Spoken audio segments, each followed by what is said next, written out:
여러분, 이 반찬을 매일 드시면 뼈가 속에서부터 서서히 썩는다는 말 들어보셨나요? 겉으론 멀쩡해 보여도 뼛속은 스펀지처럼 구멍이 뚫리고 비어가고 있습니다.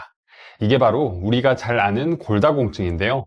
오늘은 골다공증을 유발하는 나쁜 식습관과 뼈 건강에 도움이 되는 음식에 대해 알아보겠습니다.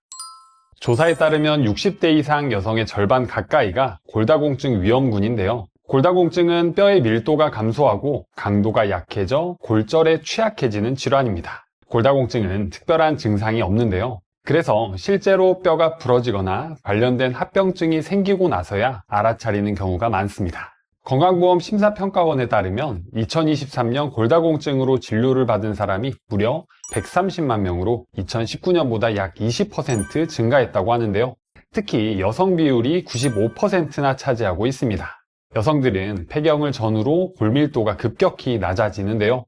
그래서 골다공증으로 이어지는 경우가 굉장히 많습니다. 특히 우리 어머니들은 이 골다공증 예방을 위해 음식을 잘 챙겨 드셔야 하는데요.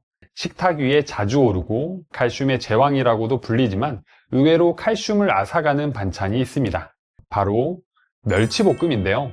자녀들이 어렸을 때 키 많이 크라고 멸치볶음 해주신 분들 많으셨죠? 칼슘이 많이 들어있어서 남녀노소 할 것 없이 반찬으로 자주 먹는 음식인데요. 그런데 오히려 멸치볶음은 나트륨이 많아서 칼슘 흡수를 방해합니다. 우리가 음식을 너무 짜게 먹었을 때 몸에 많이 들어온 나트륨은 자연스럽게 소변으로 배출이 되는데요.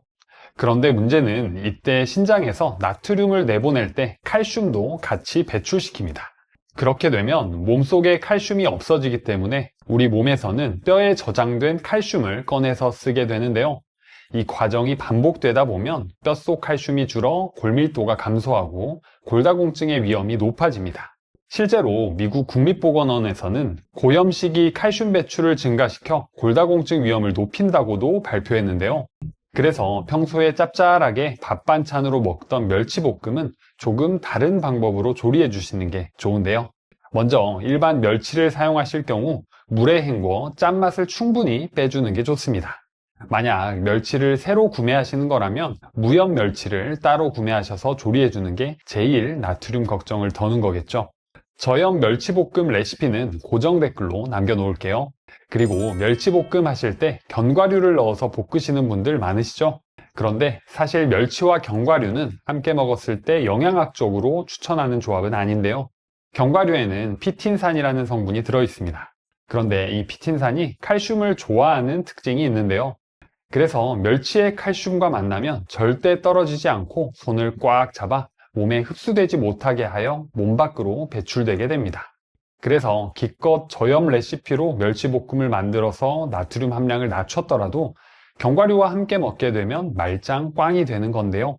그동안 멸치볶음 하실 때 고소하게 견과류 넣으셨던 분들은 피하시는 게 좋겠죠. 반면에 고추를 넣게 되면 칼슘을 더 챙길 수 있는 좋은 조합인데요.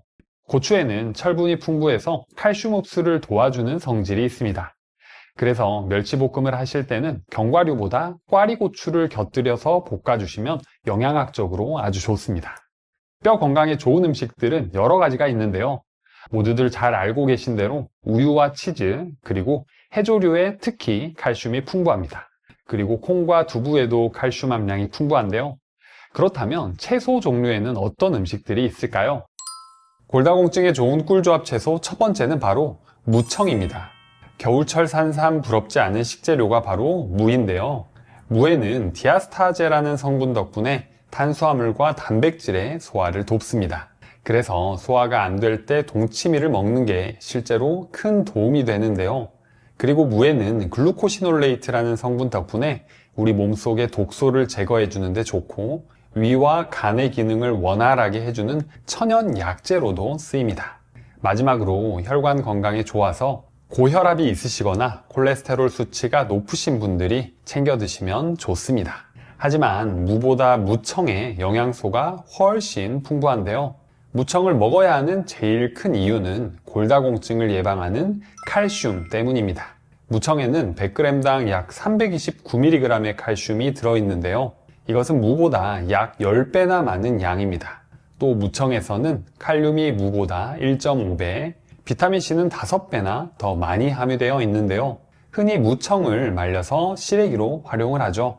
무의 짜투리로만 생각했지만 사실 알짜배기는 무보다 무청입니다. 무청에는 칼슘이 풍부한 것뿐만 아니라 식이섬유가 풍부해서 먹었을 때 장운동을 촉진하는데요. 그래서 변비를 완화시켜주고 장속 환경을 더 좋게 만들어줍니다. 그리고 무청에는 다당체가 많이 들어있는데요. 한국식품연구원 연구에 따르면 이 다당체가 우리 면역력을 높여주는데 아주 효과적인 것으로 밝혀졌습니다. 단순한 시래기로 생각했던 무청이 사실은 영양 가득한 슈퍼푸드였습니다. 골다공증에 좋은 꿀조합 채소 두 번째는 바로 깻잎입니다. 깻잎은 특유의 향이 있어 고기와 함께 먹었을 때 잡내를 제거하며 입을 개운하게 해주는데요. 깻잎은 혈액의 지방 성분이 증가하는 걸 막아줘서 동맥경화를 예방합니다. 그래서 혈관 질환이 있으신 분들에게 꼭 챙겨 먹으면 좋은 채소 중 하나인데요. 또 철분이 풍부해서 빈혈을 예방해 주는데 좋고, 베타카로틴이라는 항산화 성분이 풍부해서 우리 몸에 염증이 생기는 걸 막아 면역력을 높여줍니다. 깻잎에도 골다공증에 꼭 필요한 칼슘 성분이 풍부한데요. 깻잎에는 100g당 296mg의 칼슘이 들어있어 칼슘 함량이 높은 채소입니다. 깻잎에는 칼슘뿐만 아니라 마그네슘과 비타민 K가 풍부한데요. 사실 골다공증을 예방하기 위해 꼭 필요한 영양소는 칼슘만 있는 게 아니라 이 마그네슘과 비타민 K, 그리고 비타민 D가 꼭 필요합니다. 비타민 D는 과일, 채소, 곡류에는 전혀 들어있지 않아서 따로 챙겨 먹어야 하는 영양소인데요. 비타민 D는 뼈를 형성하고 분해하는 데 꼭 필요한데, 이 비타민 D가 부족하면 뼈에서 칼슘이 충분히 저장되지 못해서 골다공증이 악화될 수 있습니다. 그리고 마그네슘은 이 비타민 D를 활성화시키는데 조력자 역할을 하는데요. 그래서 마그네슘이 부족하면 비타민 D의 전환 효율이 낮아지고 이어서 칼슘 흡수 능력까지 떨어지게 됩니다. 마지막으로 비타민 K는 칼슘이 뼈에 잘 흡수될 수 있게 도와주는데요. 칼슘이 뼈로 이동하던 중에는 혈관이나 다른 조직에 저장될 수 있습니다. 그래서 칼슘이 뼈로 제대로 운반이 될 수 있게 하기 위해 비타민 K가 필요합니다. 정리하자면 골다공증에 꼭 필요한 영양소 4가지는 칼슘, 비타민 D, 마그네슘, 비타민 K이고요.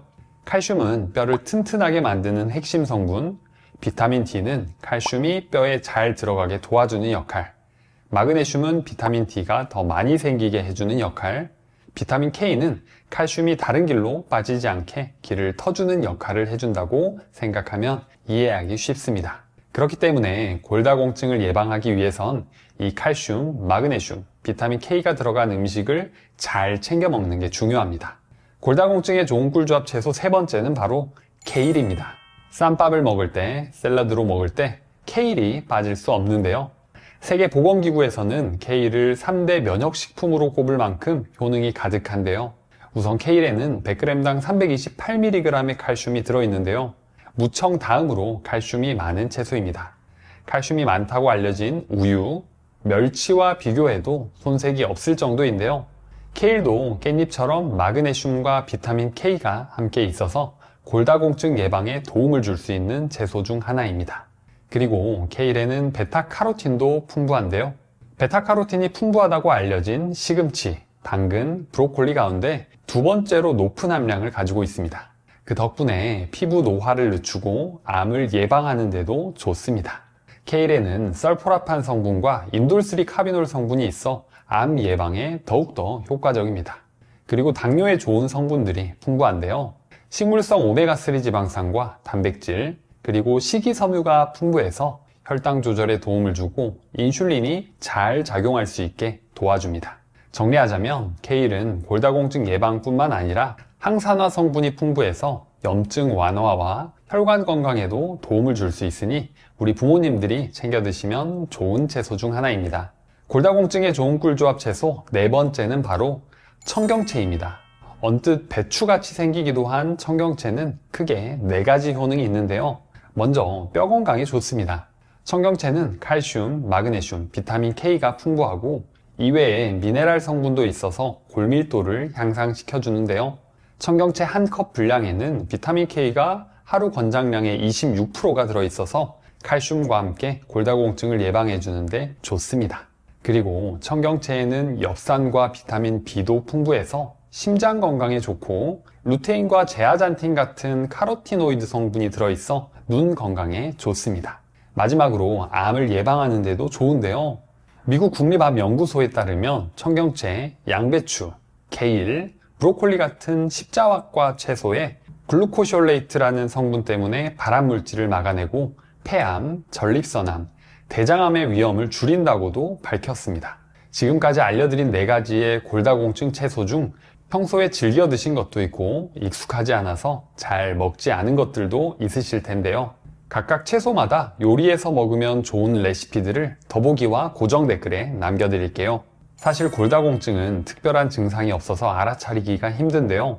대부분의 골다공증 환자는 갱년기 증상으로 병원에서 골밀도 검사를 통해 질환을 발견한다고 합니다. 간혹 증상이 나타나더라도 허리에서 아주 작은 통증과 피로감을 느끼는데요. 나이가 들면서 이런 허리 통증은 너무 흔하게 있기 때문에 골다공증이라고 생각하기 쉽지 않죠. 골밀도가 많이 줄어들면 앉았다 일어설 때 다리가 저리거나 자고 일어나면 허리가 유독 뻐근하고 키가 줄어들며 허리가 구부러지는 느낌이 든다고 하는데요. 특히 여성분들은 폐경 전후로 골다공증이 많이 발생하기 때문에 1년에 한 번씩은 주기적으로 골밀도 검사를 받는 것이 좋습니다. 골다공증을 예방하는 음식은 칼슘이 풍부한 음식인데요.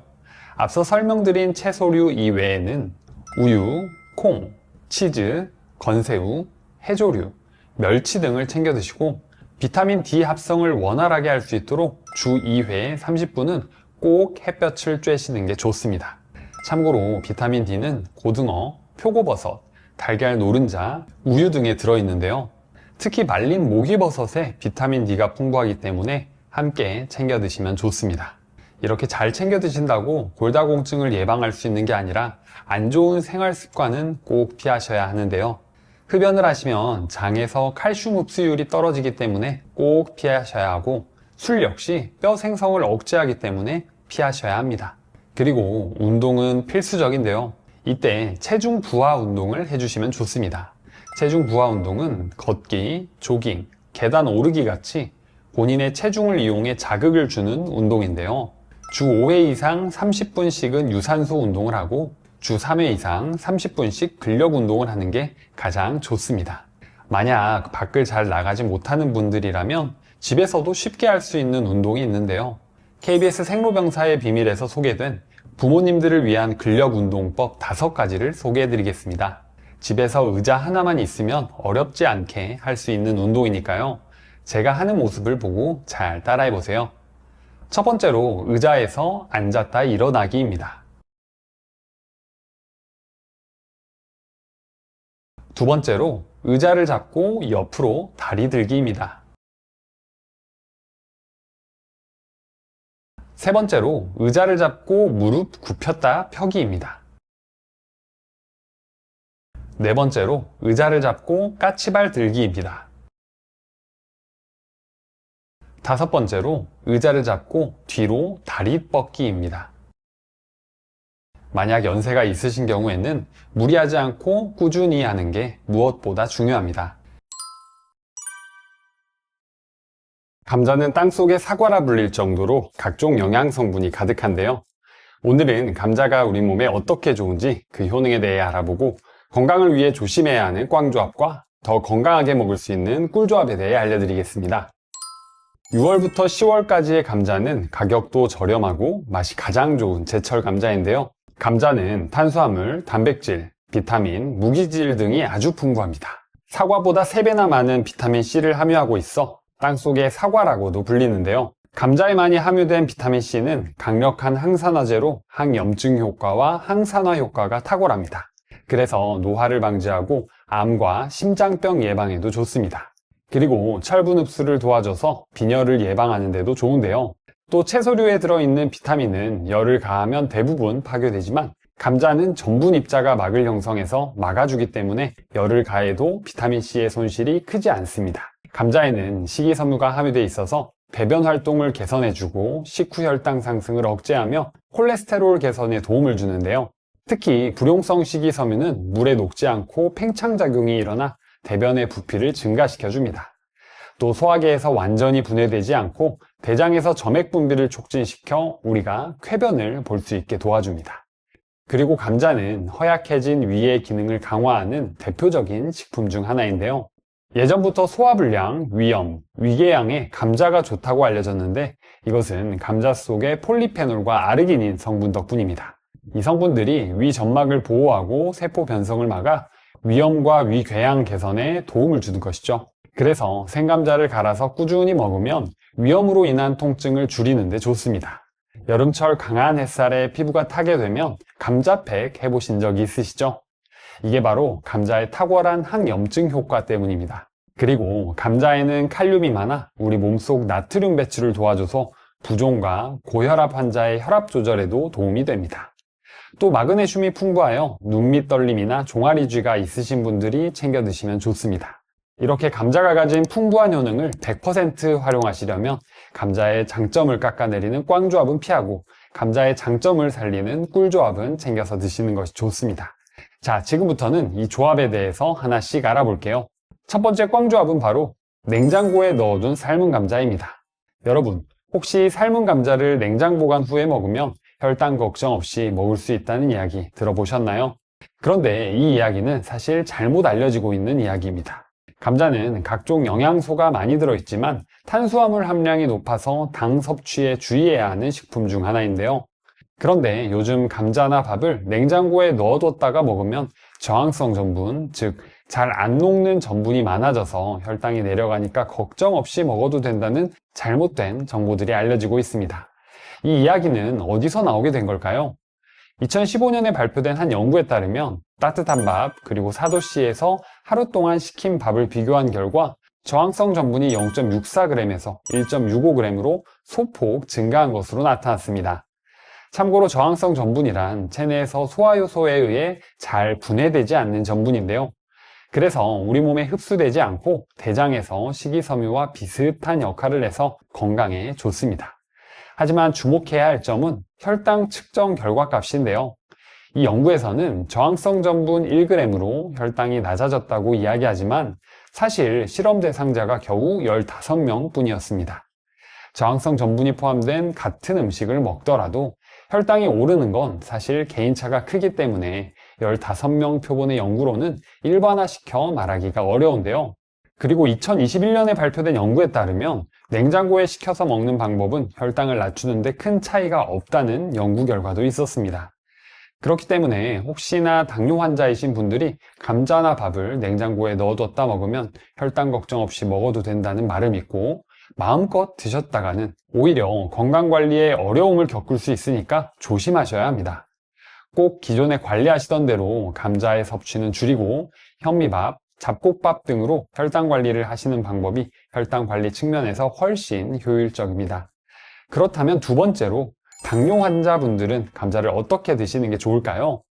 감자는 감자채 볶음, 감자전, 감자국 등 여러 요리로 활용할 수 있는데요. 그래서 감자를 사실 때는 박스로 사시는 경우 많으시죠? 막상 감자를 사놓고 싸게 트기 전에 얼른 먹을 생각에 찐 감자로 해프게 먹기도 합니다. 그런데 사실 감자는 혈당을 올리기 좋아서 당뇨에 안 좋은 음식 중 하나인데요. 혹시 혈당지수 GI라고 들어보셨나요? GI는 탄수화물이 들어있는 식품을 먹었을 때 우리 몸에서 혈당이 얼마나 빨리 오르는지 나타내는 지수인데요. 그래서 당뇨같이 혈당 관리가 꼭 필요하신 분들은 내가 자주 챙겨 먹는 음식이 혈당지수가 높은지 낮은지 알고 계시면 좋습니다. 감자는 혈당지수가 높은 음식 중 하나인데요. 구운 감자는 111, 삶은 감자는 82, 감자튀김은 73으로 보통 혈당지수가 55 이하일 때는 저혈당 음식, 56에서 69는 중간 혈당 음식, 70 이상은 고혈당 음식으로 생각하면 이해하기 쉽습니다. 그럼 감자는 어떤가요? 네, 바로 고혈당 음식 중 하나인데요.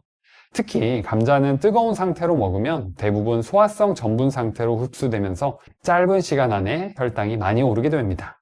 그래서 앞서 말씀드린 것처럼 저항성 전분이 높아지게 차갑게 먹으란 이야기가 생긴 건데요. 하지만 저항성 전분이 높아졌다 한들 당뇨 환자가 감자를 먹어서 혈당이 오르는 걸 막을 수는 없는데요. 그래서 당뇨 환자는 감자의 양을 꼭 조절해서 드셔야 합니다. 그렇다면 감자를 얼마나 먹어도 되는 걸까요? 당뇨이신 분들은 교환 단위를 활용해서 식사량을 조절해야 합니다. 교환 단위는 밥과 바꿔 먹는 양이라고 생각하시면 되는데요. 예를 들어 감자 중간 크기 기준으로 감자 1개를 드시는 경우 밥 3분의 1 공기를 덜어내고 드셔야 합니다.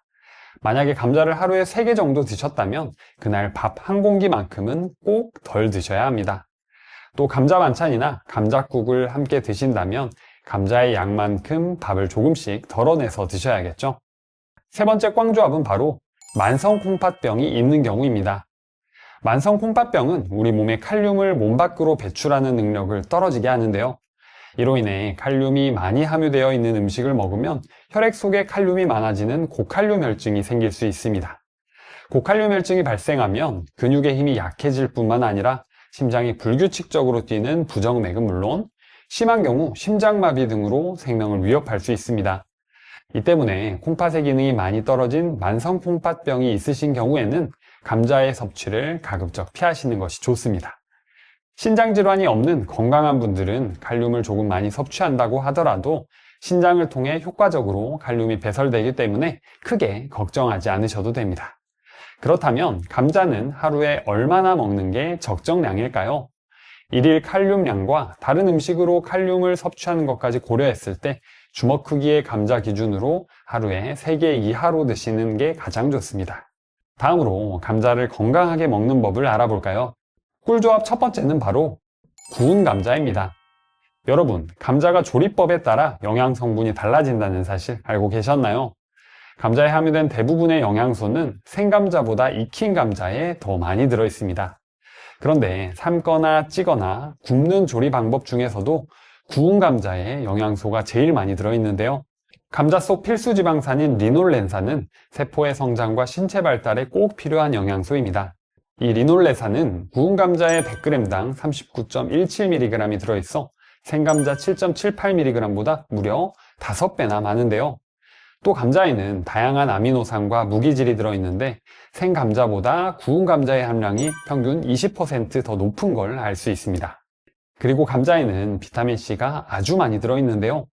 생감자 기준으로 100g당 4.47mg이 들어있는데 이것은 사과보다 무려 3배 이상 더 많은 양입니다. 그런데 구운 감자의 비타민C는 생감자보다 3배나 더 많이 들어있기 때문에 구운 감자로 드시는 경우 사과보다 자그마치 9배나 더 많은 비타민C를 먹는 셈이죠. 감자는 열을 가해도 전분 입자가 막을 형성해서 막아주기 때문에 비타민C가 쉽게 파괴되지 않습니다. 그래도 일정량 손실되는 건 어쩔 수 없는데요. 그렇다면 어떻게 조리하면 손실을 최대한 줄일 수 있을까요? 바로 껍질째 조리하는 건데요.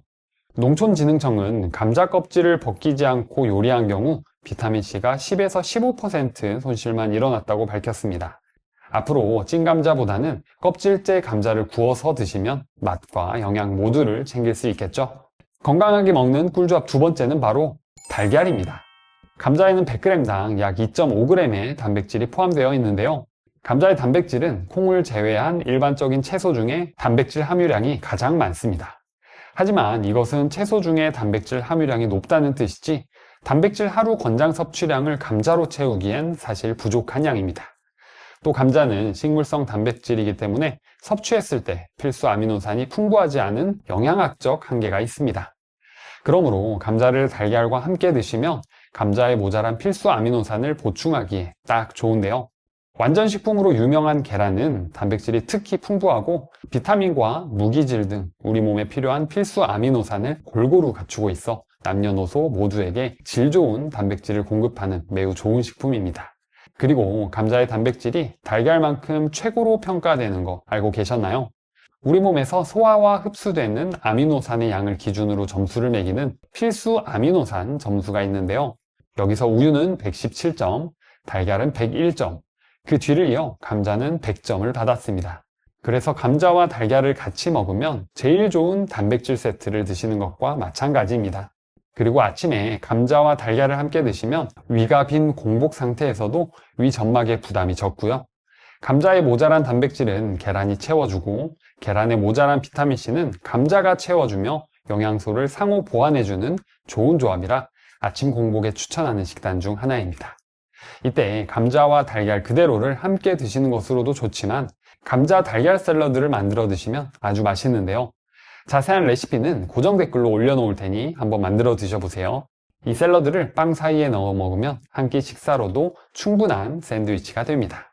이 샌드위치와도 어울리는 꿀조합이 있는데요. 건강하게 먹는 꿀조합 세 번째는 바로 우유입니다. 여러분, 자다가 다리에 쥐가 나서 고생해 본 적 있으신가요? 그 통증은 경험해 보신 분만 아는 극심한 고통이죠. 이 근육경련은 칼슘과 마그네슘 등 우리 몸속의 미네랄 성분이 부족할 때 생기게 됩니다. 그런데 감자에는 칼슘과 마그네슘, 칼륨 등 우리 몸에 좋은 미네랄 성분이 아주 많이 들어있는데요. 이 성분들이 눈떨림, 손이 오그라드는 쥐, 종아리나 다리의 쥐 같은 근육경련을 치료하고 개선하는 데 좋습니다. 여기서 미네랄 성분이 우리 몸에 미치는 영향을 좀 더 알아볼 텐데요. 우리 몸에서 미네랄 성분이 부족하면 각종 질병들을 유발해서 잘 챙겨 드셔야 합니다. 특히 마그네슘이 부족하면 스트레스를 잘 받고 예민해지면서 쉽게 화가 나고 불면증이 생기기도 합니다. 또 팔이나 다리에 쥐가 잘 생기며 눈밑이 파르르 떨리고 심장이 두근거리는 증상도 생기게 되는데요. 이때 감자의 마그네슘을 우리 몸에 아주 잘 흡수시키는 음식이 바로 우유입니다. 우유는 비타민 D가 풍부한데요. 이 비타민 D는 마그네슘이 우리 몸에 잘 흡수할 수 있게 도와주는 역할을 하게 됩니다. 또 아까 말씀드린 대로 감자의 단백질은 식물성 단백질이기 때문에 계란처럼 동물성 단백질인 우유와 같이 먹으면 단백질 보충에 더 좋습니다. 그렇기 때문에 감자와 우유를 같이 갈아서 드셔보면 더 큰 시너지 효과를 낼 수 있습니다. 레시피는 아주 간단한데요. 감자를 깨끗하게 씻은 후 물기를 털어내고 껍질째 잘게 잘라서 전자레인지에 3분 30초간 익혀주시고요. 믹서기에 익힌 감자 100g과 우유 200ml를 넣고 갈아주면 완성됩니다. 이렇게 먹으면 속도 편안해지고 영양가 가득한 감자 우유를 드실 수 있습니다. 자, 그럼 이렇게 맛과 영양이 가득한 감자를 사실 때 좋은 감자를 고르는 법을 알아볼까요? 우선 감자를 고르실 때는 감자 표면에 흠집이 적고 눈이 얇고 주름 없이 매끄러운 것이 좋습니다. 또 표피가 쭈글쭈글하고 색이 검은 것은 저장 기간이 오래되었을 확률이 높기 때문에 피하시는 게 좋고요. 감자를 들었을 때 묵직하면서 단단한 것이 좋고 녹색 빛깔이 돌지 않고 싹이 없는 것으로 고르는 게 좋습니다. 아시다시피 싹이 나거나 녹색 빛깔이 도는 것은 독소가 함유되어 있어 피해야 합니다. 그리고 깨끗하게 세척해서 흙이 제거된 감자는 수입 감자일 확률이 높습니다. 여러분, 그리고 감자를 사과와 함께 넣어서 보관하면 감자가 싹 나는 것을 방지할 수 있다는 사실 알고 계셨나요? 이것은 사과에서 뿜어나오는 에틸렌 가스 때문입니다. 이 에틸렌이 감자 싹 나는 것을 지연시켜준다고 하니까 감자를 오래 보관하실 분들은 사과를 함께 두시는 것도 좋겠죠? 그런데 여기서 주의할 점은 다른 야채를 사과와 함께 보관하시면 안 됩니다. 양파 같은 경우 에틸렌 가스에 노출되면 반대로 금방 물러지기 때문에 상하기가 쉽습니다. 그래서 사과를 보관해 활용하시는 경우에는 감자와 사과만 두셔야 합니다. 오늘 영상에서 궁금하신 점은 댓글로 남겨주세요.